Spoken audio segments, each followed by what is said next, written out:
Miss Regina with another edition of EOYDC Storytime. I hope that you're doing okay, taking care of yourself, and drinking lots of water. And what do we do with our hands? We wash them for 20 seconds.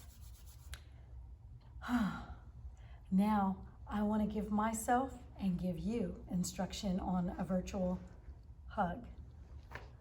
Put your right hand over your left and your left hand over your right, and then squeeze.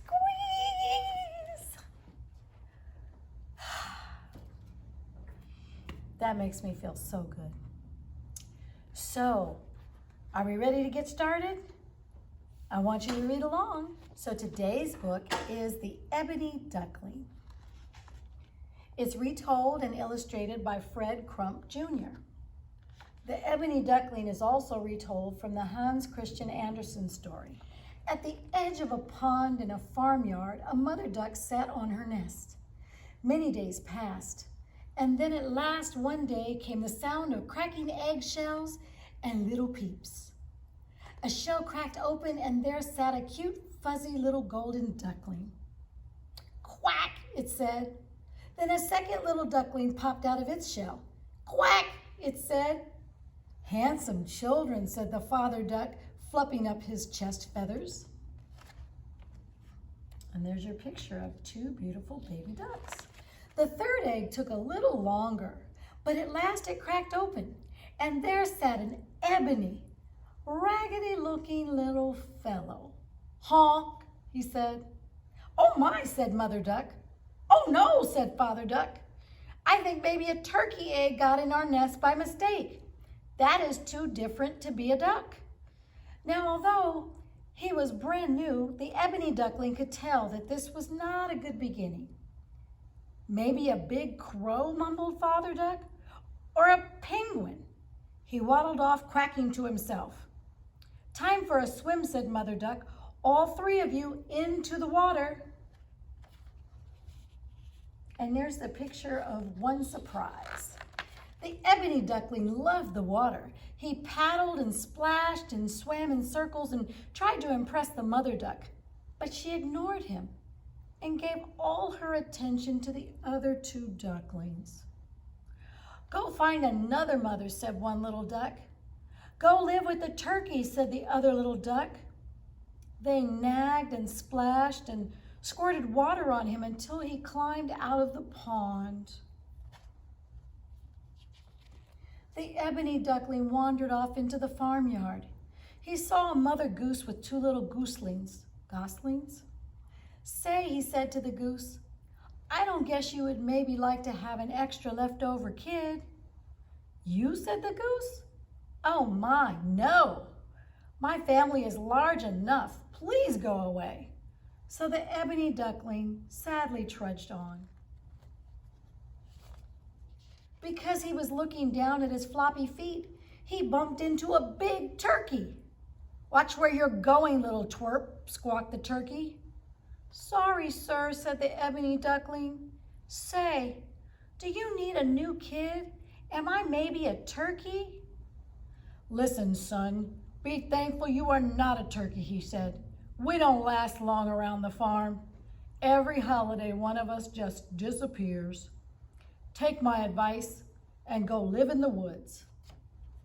So this illustration says that the turkey was a grouch. So he waddled under the fence and trudged off into the woods. Before long, he saw a handsome pheasant hiding under a bush. Hi, he said in a squawky voice. Did you lose a kid? Am I? Shh, hissed the peasant. Hunters, dogs, they will hear you. So this picture is the pheasant was hiding. Blam!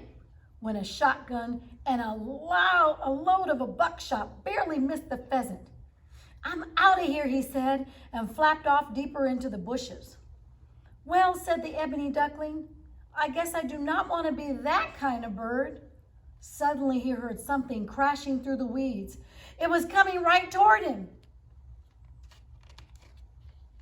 He tried to hide in the tall grass. Then right above him, a big old hound dog poked his head through the weeds and looked all around. The ebony duckling was too scared to wiggle even a feather. At last, the hunter called the dog and he trotted away. I sure could use a mommy duck around now, whimpered the little duck. This is no fun. At the edge of the woods, he saw a beautiful house with trees and ponds and flowers.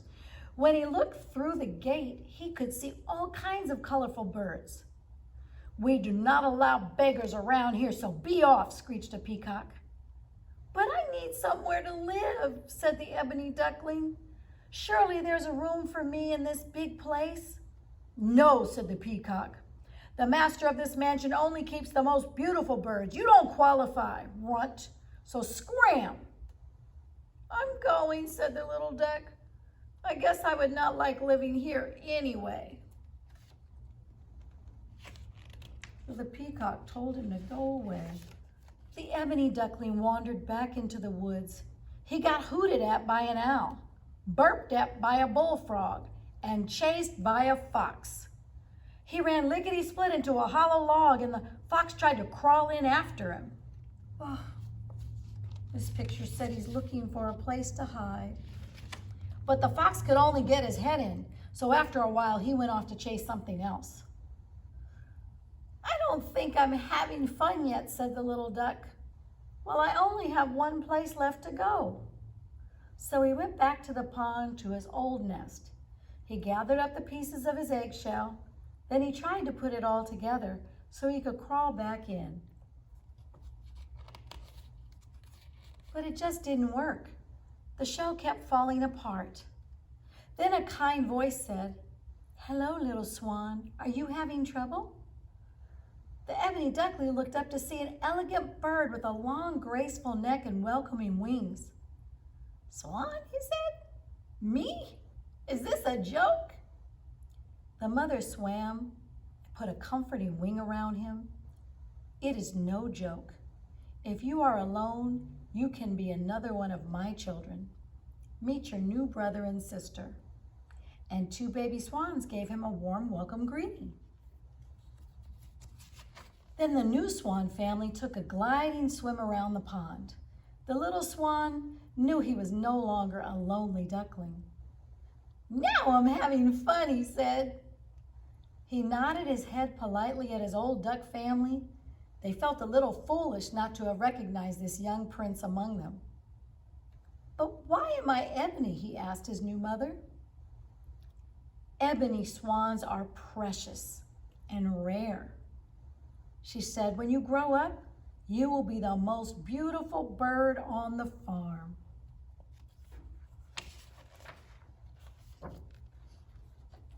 And indeed, he was.